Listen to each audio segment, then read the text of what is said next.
लहरों से डर कर नौका पार नहीं होती, कोशिश करने वालों की कभी हार नहीं होती। नन्ही चिड़ी दाना लेकर जब चलती है, चढ़ती दीवार पर 100 बार फिसलती है। मन में विश्वास, रगों में साहस भरता है। चढ़कर गिरना, गिरकर चढ़ना नहीं अखरता है। आखिर उसकी कोशिश बेकार नहीं होती, कोशिश करने वालों की कभी हार नहीं होती। तो hey guys, what's up and welcome back to gravity circle. क्या हाल चाल मेरे नीट 2023 के एस्पायरेंट्स। तो डॉक्टर्स बोलना चाहिए तुम लोगों को, तो मुझे तो क्या हाल चाल डॉक्टर्स। ओके, तो कल का मेरा वीडियो था जिन लोगों का नीट 2022 बिगड़ गया, बिगड़ जाने दो।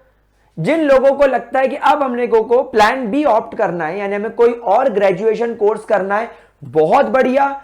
आपके पास में लाइफ में इतनी अपॉर्चुनिटीज बाहें फैलाए बैठी हैं जिसका आपको अंदाजा नहीं है। तो डरो मत, उन कोर्सेज के लिए चले जाओ। लेकिन वो सारे लोग जो अब डिसाइड कर चुके हैं कि मेरा अगला टारगेट नीट 2023 है, उन लोगों का क्या? यहां पर मैं उन लोगों की भी बात करूंगा जिनका टारगेट नीट 2023 के साथ साथ नीट 2024 भी है।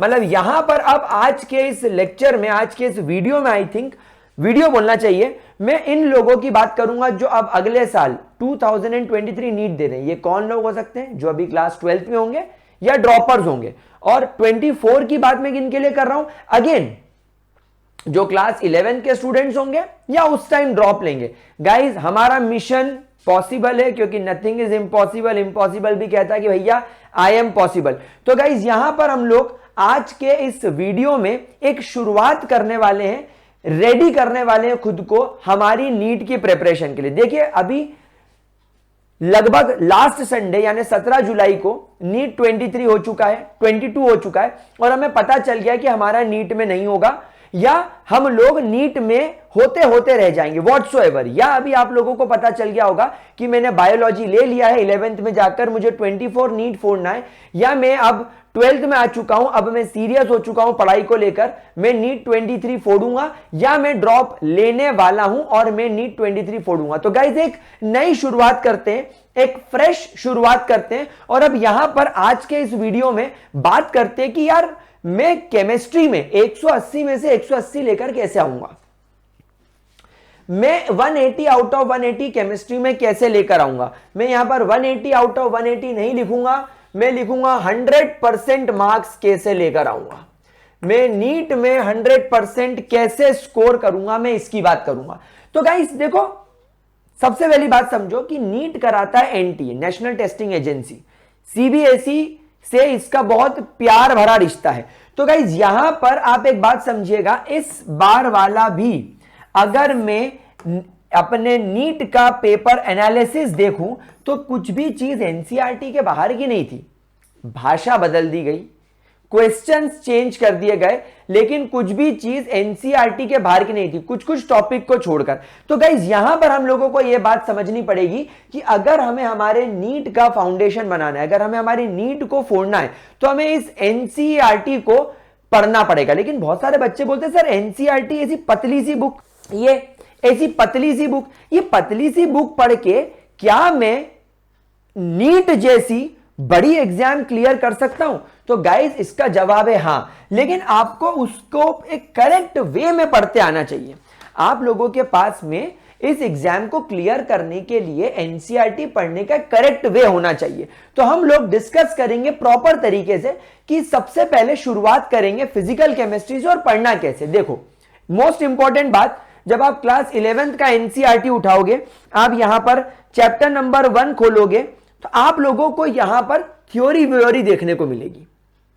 एक एक बार लाइन बाय लाइन थ्योरी पढ़ लो, एक एक बार एनसीईआरटी की लाइन बाय लाइन थ्योरी पढ़ लो। जब आप लाइन बाय लाइन थ्योरी पढ़ेंगे तो आपको यहां पर पूरा अटेंशन के साथ में लाइन बाय लाइन चीज पढ़नी है। जैसे मैं आपको एक एग्जांपल बताऊं, जब आप हेनरी लॉ पर पहुंचते हैं, ये देखिए, तो हेनरी लॉ पर कई चीजें यहां पर इस तरीके से बोल्ड करके लिखी हुई होती है। हम लोग केवल इन चीजों को पढ़ लेते हैं, लेकिन हम इसके आसपास का पूरा डेटा नहीं पढ़ते। हमें गाइस पूरी चीज पढ़नी है। आप देखो एनसीईआरटी में हर कुछ बड़ा कॉन्साइज और प्रिसाइज तरीके से लिखा हुआ होता है। तो आप लोगों को हमारे फिजिकल केमिस्ट्री में जितने भी फैक्ट्स होते हैं, जितने भी थ्योरेटिकल पॉइंट्स होते हैं, आपको ये लाइन बाय लाइन पढ़ना है और साथ साथ में आपको इसके नोट्स बनाने। और नोट्स कैसे बनाने? Point wise. जैसे कि पॉइंट नंबर 1 मैंने ये पढ़ा, उसका आपने नोट कर लिया, पॉइंट नंबर 2 नोट कर लिया। ऐसे करते करते जो एनसीईआरटी में चीजें पैराग्राफ के फॉर्मेट में दे रखी है, हमको उसको नोट्स के फॉर्मेट में लिखना है, पॉइंट के फॉर्मेट में लिखना है। और गाइस हर फैक्ट को यहां पर नोट करना है, हर एक चीज को नोट करना है। इससे क्या होगा, बार बार एनसीईआरटी खोलने की जरूरत नहीं पड़ेगी। जब आप एक पेपर पर लेकर अपने पूरे नोट्स बना लोगे, हार्डली 3-4 पेज में आपके पूरे नोट्स आ जाएंगे। आप उसको बार बार रिवाइज करो। गाइस मैं एक बात बता दूं, जो जेई होता है उसके मुकाबले नीट में कंपैरेटिवली मगिंग अप, रटने का थोड़ा ज्यादा कॉन्सेप्ट होता है। तो आप लोगों को फैक्ट्स पर ज्यादा ध्यान देना है। उसके अलावा फिजिकल केमिस्ट्री में न्यूमेरिकल आने के पूरे चांसेस होते हैं, तो हमें हमारी फॉर्मूला शीट बनाकर रखनी है। हर चैप्टर में फिजिकल केमिस्ट्री के जितने फॉर्मूले आपको दिख रहे हो, उन सबको इस फॉर्मूला शीट में नोट करना है।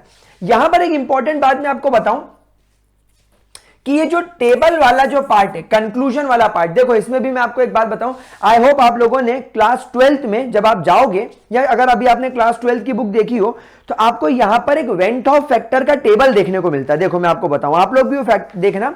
जब आप एनसीईआरटी पेज नंबर 57 पे जाओगे, आपको टेबल 2.4 देखने को मिलेगा। इस टेबल के अंदर क्या है, आप देखोगे कि जैसे मेरे पास में NaCl है, जब NaCl 0.1 मोलर है तो उसके वेंट ऑफ फैक्टर की वैल्यू 1.87 है। जब NaCl 0.01 मोलर होता है तो उसके वेंट ऑफ फैक्टर की वैल्यू 1.94 है। जब NaCl का कॉन्सेंट्रेशन 0.001 मोलर होता है तब उसके वेंट ऑफ फैक्टर की वैल्यू 1.97 होती है। अब ये टेबल आप यूजुअली छोड़ देते हैं, छोड़ते नहीं है, तो आप इसकी वैल्यूज देख लेते हैं कि हाँ ठीक है ये वैल्यूज है, अलग अलग कॉन्सेंट्रेशन वैल्यू देखती है। लेकिन आप यहां पर एक बात क्यों नोटिस नहीं कर रहे हो कि जैसे जैसे आप कॉन्सेंट्रेशन कम करते जा रहे हो, यानी जैसे जैसे आप NaCl को डाइल्यूट करते जा रहे हो, वेंट हॉफ की फैक्टर की वैल्यू बढ़ रही है। यह किताब में कहीं नहीं लिखा है, यह किसी भी थ्योरेटिकल पॉइंट में नहीं दिया है। आप पूरी एनसीईआरटी पढ़ लो, ये आपको कहीं देखने को नहीं मिलता। इसीलिए इन लोगों ने यहां पर टेबल लेके रखी है। तो आप लोगों को समझ में आया, हम लोग यूजुअली एनसीईआरटी की टेबल्स को हल्के में ले लेते हैं, बस देख लिया और करके आगे बढ़ जाते हैं। नहीं, इवैल्यूएशन करना जरूरी है। तो यहां पर मैंने क्या बोला, आपको एनसीईआरटी में फिजिकल केमिस्ट्री की जितनी टेबल्स मिल रही है वो सब टेबल पढ़ो और उनकी वैल्यूज को देख के इवैल्यूएट करो कि ये बोलना क्या चाह रहा है। तो आपको टेबल विद कंक्लूजन पढ़नी है, विदाउट कंक्लूजन नहीं, विद कंक्लूजन पढ़नी है। अब मैं आपको नीट 21 का एक एग्जाम्पल बताता हूं। आपको एनसीईआरटी के अंदर से, जैसे आप क्लास 11th की एनसीईआरटी खोलोगे तो आप यहां पर स्ट्रक्चर ऑफ एटम का चैप्टर खोलो। जब हम स्ट्रक्चर ऑफ एटम में जाते हैं और स्ट्रक्चर ऑफ एटम के अंदर जब हम लोग इलेक्ट्रोमैग्नेटिक रेडिएशंस के ऊपर जाते हैं तो आप लोगों को यहां पर एक क्वेश्चन मिलता है, प्रॉब्लम, आई थिंक प्रॉब्लम, ये पेज नहीं खुल रहा है, जस्ट अ सेकेंड। हाँ, प्रॉब्लम 2.3। आप NCERT structure of atom problem 2.3 देखो, द विविध भारती ऑल इंडिया रेडियो वाला। गाइस देखो, मैंने इसके लिए आप लोगों के लिए ये क्वेश्चन भी खोल के रखा हुआ है। मैं आपको दिखाता हूं कि वो क्वेश्चन देखो कैसा आया था। तो ये देखिए, ये क्वेश्चन, ये देखो, ये क्वेश्चन नीट 2021 में आया था एनसीईआरटी से। बस लैंग्वेज चेंज कर दी, Vividh Bharati station All India Radio 1.38 दे रखा है। यहां पर वैल्यू सब कुछ सेम है, यहां पर 1368 किलो हर्ट्ज दे दिया। एनसीईआरटी में 1368 किलो हर्ट्ज ही दे रखा है। और यहां पर आप लोगों को ऑप्शंस में फंसा दिया, यहां पर आप लोगों को ऑप्शन में फंसा दिया। 2192 मीटर, 21.92 सेंटीमीटर, 2192.3 मीटर, 2192.2 मीटर। अब आप इन दोनों में कंफ्यूज हो जाओगे।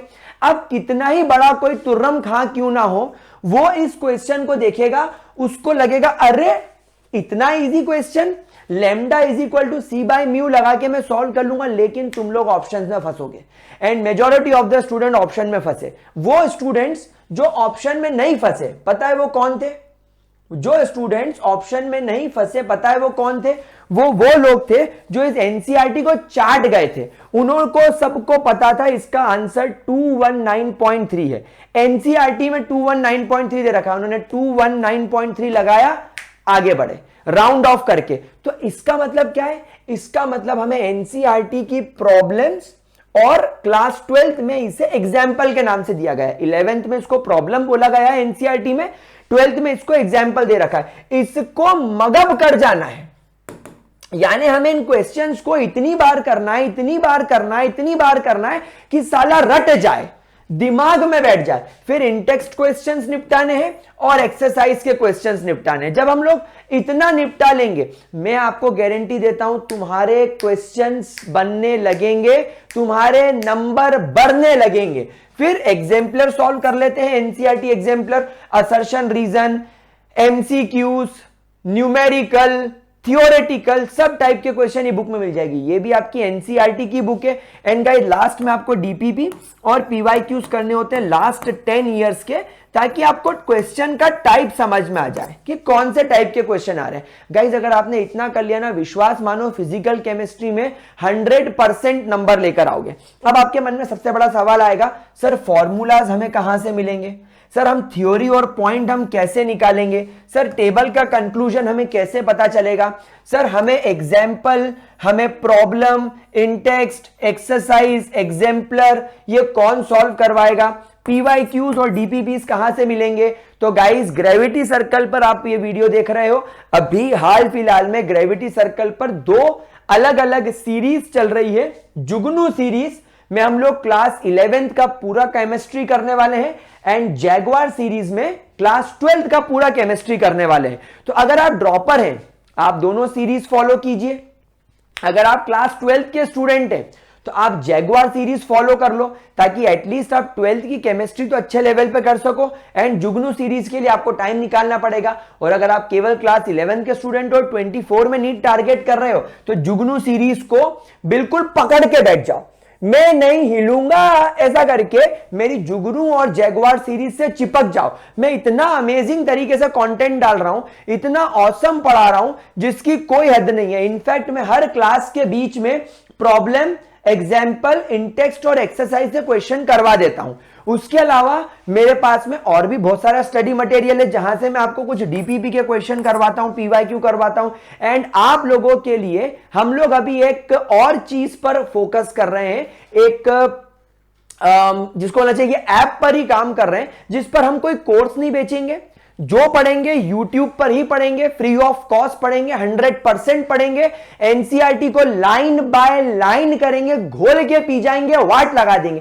केवल प्रैक्टिस के लिए डीपीपी, पीवाईक्यूज, एग्जाम्पलर के 100% सोल्यूशन, अपना एनसीईआरटी एक्सरसाइज के 100% सोल्यूशन, वो आपको हम लोग ऐप पर दे देंगे कि वो तुम वहां जाके अपने हिसाब से पढ़ते रहो, साथ साथ में करते रहो, क्योंकि तुम लोगों को टाइम वेस्ट नहीं करना है। यहां से ढूंढू, वहां से ढूंढू, ग्रेविटी के ऐप पे जाओ, वहां से कर लो।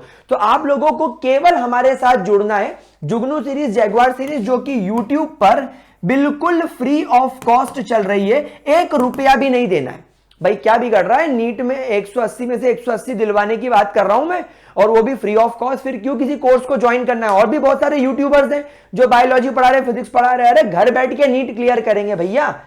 इसके बाद हम बात करते हैं इनऑर्गेनिक केमिस्ट्री की।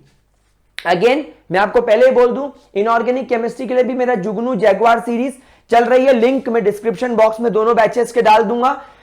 यूट्यूब पर जाओ, इस वीडियो के डिस्क्रिप्शन बॉक्स में जाओ, वहां पर दोनों लिंक पर क्लिक कर लो और सारे वीडियोस लाइन बाय लाइन आपको चैप्टर वाइज सारे वीडियोस दिखेंगे, चैप्टर 1 से शुरू होके लास्ट चैप्टर तक। ठीक है, अच्छा अब इनऑर्गेनिक केमिस्ट्री की बात करते हैं। वही भैया एनसीईआरटी पढ़ना पड़ेगी, एकदम लाइन बाय लाइन घोल के पीना पड़ेगा एनसीईआरटी को, एकदम लाइन बाय लाइन पढ़ना है। हर लाइन के मतलब को समझना है। कौन समझाएगा? मैं समझाऊंगा। मैं एनसीईआरटी लाइन बाय लाइन समझाऊंगा, ऐसी समझाऊंगा कि बिल्कुल इसके कॉन्सेप्ट को बर्बाद कर देंगे, कि कॉन्सेप्ट को बर्बाद कर देंगे। इस तरीके से एनसीईआरटी पढ़ाऊंगा।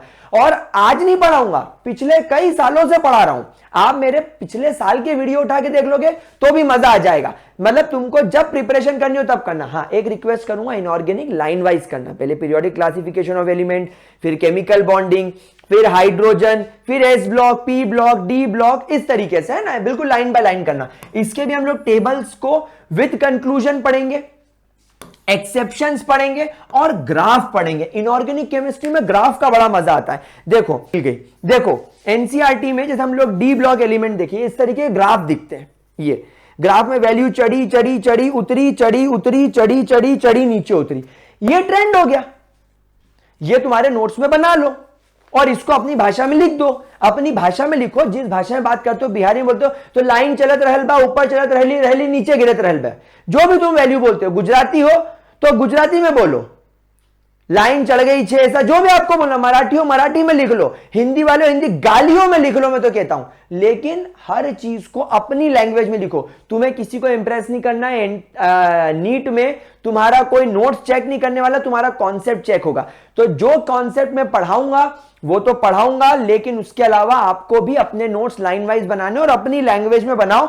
मस्त लिखो, हर चीज लिखो। उसके बाद क्या करना है गाइस? पीवाईक्यूज करना है, डीपीपीस करना है। लेकिन इनऑर्गेनिक केमिस्ट्री में एक पॉइंट मैंने और ऐड कर दिया। पॉइंट वाइज जो नोट बनाओगे बेटा, उनका रेगुलर रिवीजन चाहिए। रेगुलर रिवीजन चाहिए होगा, वरना आगे पार्ट पीछे सपाट हो जाएगा। तो इनऑर्गेनिक केमिस्ट्री में हमें बहुत टाइम देना पड़ेगा, हमें बहुत ज्यादा रट्टाफिकेशन करना पड़ेगा। कौन कराएगा? मैं कराऊंगा। पीवाईक्यूज कौन कराएगा? मैं कराऊंगा। कौन देगा? मैं दूंगा। डीपीपीस कौन देगा? मैं दूंगा। प्रैक्टिस कौन कराएगा? मैं कराऊंगा। एनसीईआरटी लाइन बाय लाइन कौन पढ़ाएगा? उसके टेबल का कंक्लूजन कौन देगा? एक्सेप्शन कौन पढ़ाएगा? ग्राफ कौन पढ़ाएगा? मैं पढ़ाऊंगा। हर चीज मैं पढ़ाऊंगा, तुम्हें साथ में पढ़ना है। ग्रेविटी सर्कल पर तुम मेरे से आगे चल रहे हो, खुद से भी पढ़ सकते हो। ये चीज खुद से पढ़ सकते हैं।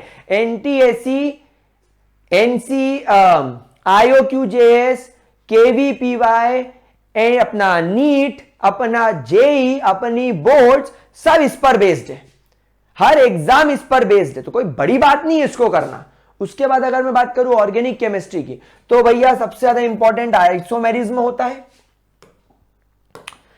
नॉमेनक्लेचर होता है, रिएक्शन मैकेनिज्म और जनरल ऑर्गेनिक केमिस्ट्री होती है।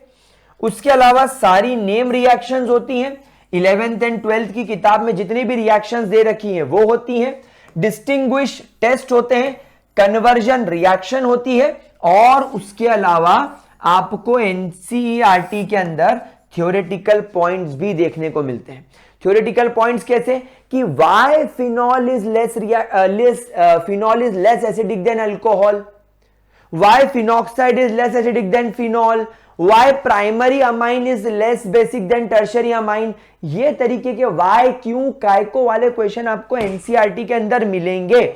आपको एनसीईआरटी के अंदर लिखित फॉर्म में मिलेंगे। आपको इसको भी एक्सट्रैक्ट करना है। कौन एक्सट्रैक्ट करने में मदद करेगा? मैं करूंगा। मेरे द्वारा दिए गए हर नोट्स एनसीईआरटी